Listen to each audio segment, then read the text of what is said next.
Hello and welcome to the Voices of Football podcast. I'm joined here with my co-host Dylan Banks as we speak about his famous voices from the footballing world. Jim Nicol-Turner has been speaking to MOTD commentator Steve Wilson, who has been the voice of many huge football games in the English Premier League for almost 20 years. Jim spoke to Steve about his opinion on the 3pm blackout, something that divides opinions often.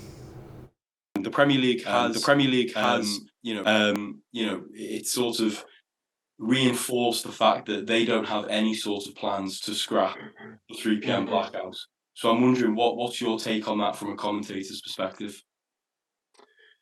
I think it would be, not necessarily, Jim, as a commentator's perspective, but as someone who's in the industry, but also as someone who's a football fan, and actually a fan of, Tranmere Rovers is my local team, not where I live now, but where I was brought up. So, I look at it as how it would impact upon clubs of that ilk if the blackout was lifted.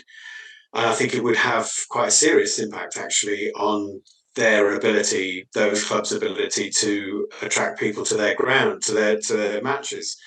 I am a bit of a traditionalist, and I do prefer a Saturday 3:00 kickoff. Strong words there from Steve. 3pm blackout. If you didn't know, I'm a Forest Green supporter. So the blackout for me, don't want it. Don't want us to be televised on TV. Just because lower league teams, we rely on ticket sales massively, especially after the pandemic. Obviously, profits of the clubs have rocketed down. So it's important that we have people come through the gates, because we've seen a lot when Forest Green are on the TV for the FA Cup. The sales go down because people can sit at home, have a cup of tea, they can do it from their home comfort. But I want to get your view as well, being a Manchester United supporter. What do you think? Well, personally, I find it a bit annoying when we're blacked out, because probably we're the biggest club in England, so often a lot of people abroad will want to see us play. So the 3pm blackouts allows more people in other countries to get it televised to them. So also trying to go to the games at 3:00 kickoffs, it's hard to get tickets for it because not many people want to sell them because they can't watch it themselves at home. So it's a bit hard to watch the games. But I do understand where the broadcasters are coming from, wanting to get more people to the lower league games. But I just don't think it helps in any way. No. We'll pass you over to Jim now as he's asking Steve about some of his favourite grounds to commentate at. In terms of Premier League, they all have their own attractions. I think Manchester City is sort of architecturally really, really pleasing, and will be even better when they finally extend the other end of the ground, and then it'll be a sort of it'll be quite sort of architecturally impressive. It's not always the most atmospheric. Goodison is like a fantastic throwback to how football grounds used to be back in the day. So is Elland Road. I love going to both of those. Really atmospheric places, not always filled with positivity these days, but atmospheric nonetheless. St James's Park is always great. Yeah. And I really like the Amex, Brighton's ground, because it's a lovely ground. It's a really terrific ground. The club are very, very friendly. I think the atmosphere this season has been brilliant because obviously they're having a great season. It's, at the end of the day, a lot of driving around motorways is involved in this job, and I can get to the Amex in about 30 minutes. So that's quite nice. That helps, doesn't it? It does help. It does help if you can get home after a game if you're home by 6:30 in the evening. It makes a difference. But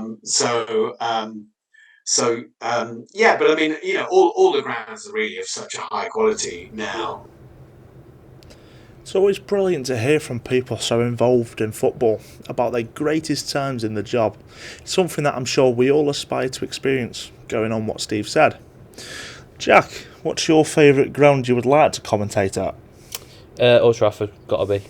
Just being there on maybe a big Champions League night or a derby, it'll be brilliant to commentate there. If I ever got the opportunity to do it, I'd grab it. How about you? Yeah, for me, I'll go across The M62, if I'm right, and that's Anfield. It's got to be, as you said, European night at Anfield for me, definitely.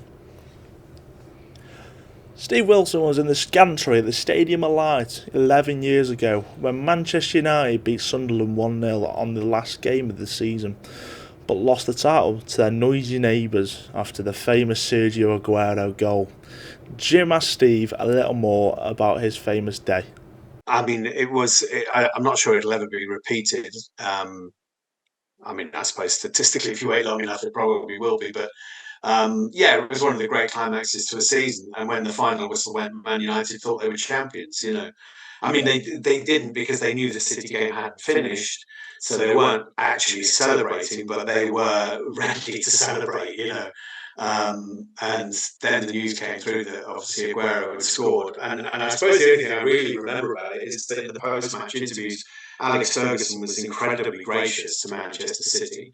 And he also said, we will never allow ourselves to lose the title on goal difference again. Or was it goals scored? I can't remember, but it was one goal. I think it was the defeat that they suffered. The 6-1, I think, came the same season, and I think that was what City in the end. And I also remember Rio Ferdinand, who I think was probably Man U captain at the time. He came out and did the post-match, which can't have been easy. And he didn't refer to Manchester City by name. He just called them the other team about 4 times in the interview, or the other club, or whatever it was he said. He didn't say congratulations to Manchester City. He just said congratulations to the other club. They've had a great season and well done them. It wasn't, there was no man, he didn't even mention them by name.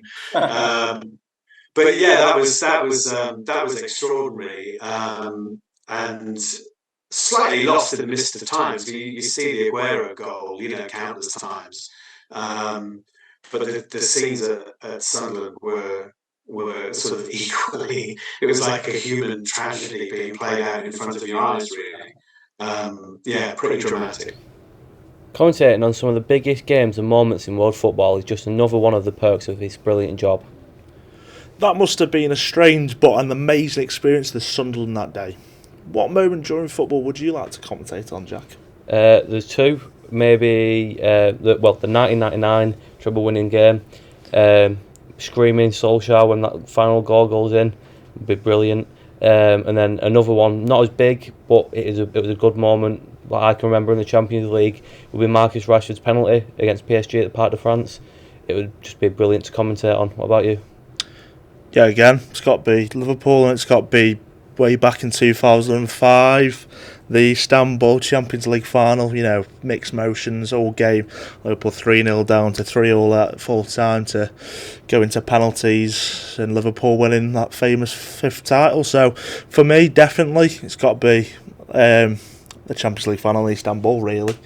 We've spoken about English grounds. What about, let's expand it. Let's go abroad. Let's go international.